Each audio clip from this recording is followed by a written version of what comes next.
Okay. So I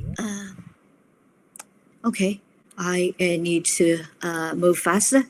So next topic is video coding for machines. This topic was raised actually more than 3 years ago. The use cases, I believe it's clear. Now more and more video are consumed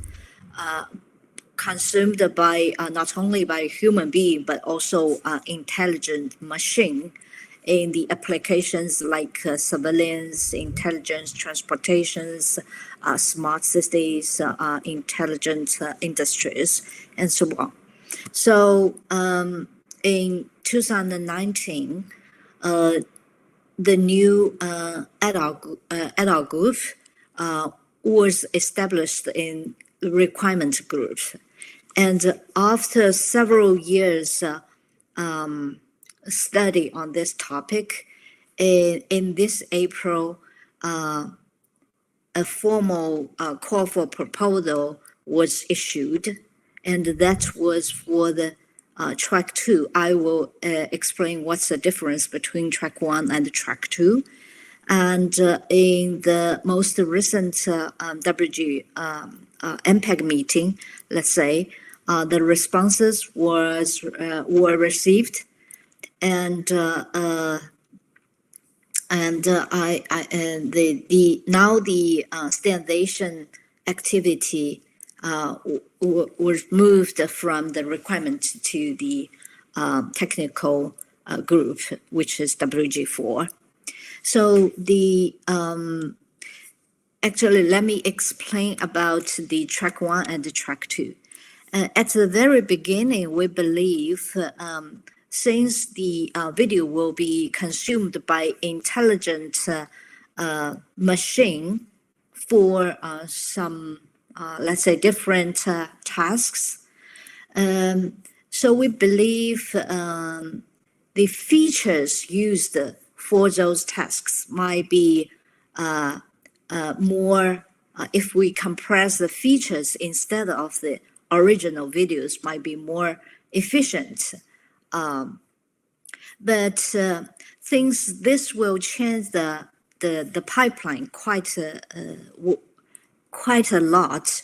So it's really not so easy to define clearly what the feature is. How can we define the feature? If the features are decoded, how can these features be consumed by intelligent machines for tasks? So we find out this might need more time to well understand the pipeline, the technologies. So that's why we actually define the second track, which is more similar pipeline like a traditional pipeline of video coding. The only difference is that after the decoding of the reconstruct video will be faded into a intelligent machine. So for the encoding and decoding, the feed in is the video and the feed out is also a video. So this makes the pipeline more clear. So we decided to start of the activity from track 2 instead of track 1. In October meeting, we received 17 responses from 16 organizations, and this table in the report of the CFP responses provide us the coding efficiency, coding gains from those responses. The most efficient results are listed in this table. From this table, we can see there are different tasks such as object detection, instance segmentation, and trackings.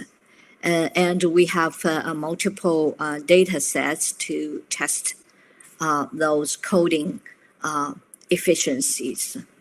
And if you want to know a little bit more about the techniques, I think this is a good diagram to collect.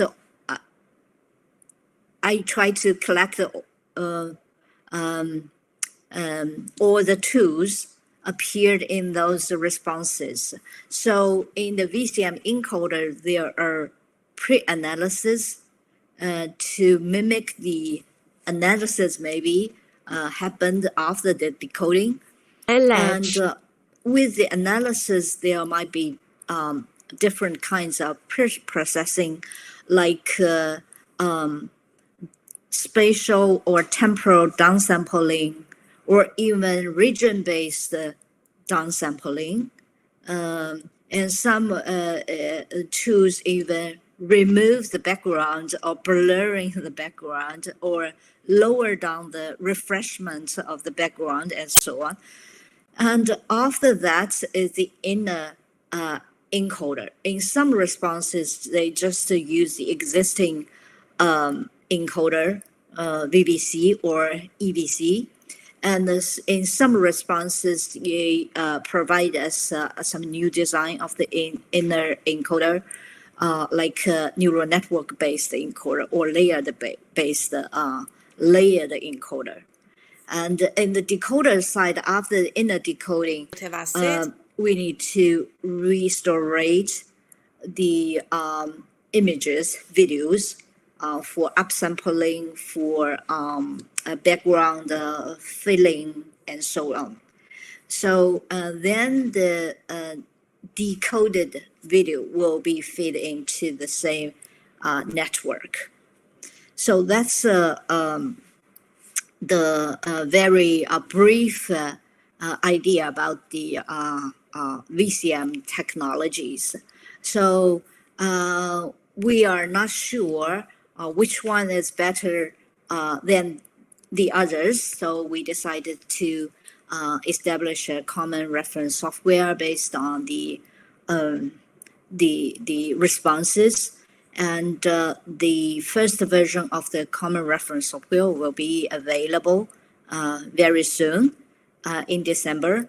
And with this framework of software, we can conduct 5 core experiments on the ROI-based coding methods, neural network-based coding, frame level, spatial resampling, temporal resampling, and post-filtering, and so on. So we hope in next meeting, we will have more information about the efficiency of those tools, which may define the first working group draft. So I think that's the things I would like to share with you. The last slides, I provide the information about our communication methods in WG4. So we have a mailing list for the working group and for different ad hoc groups. Okay, that's my presentation.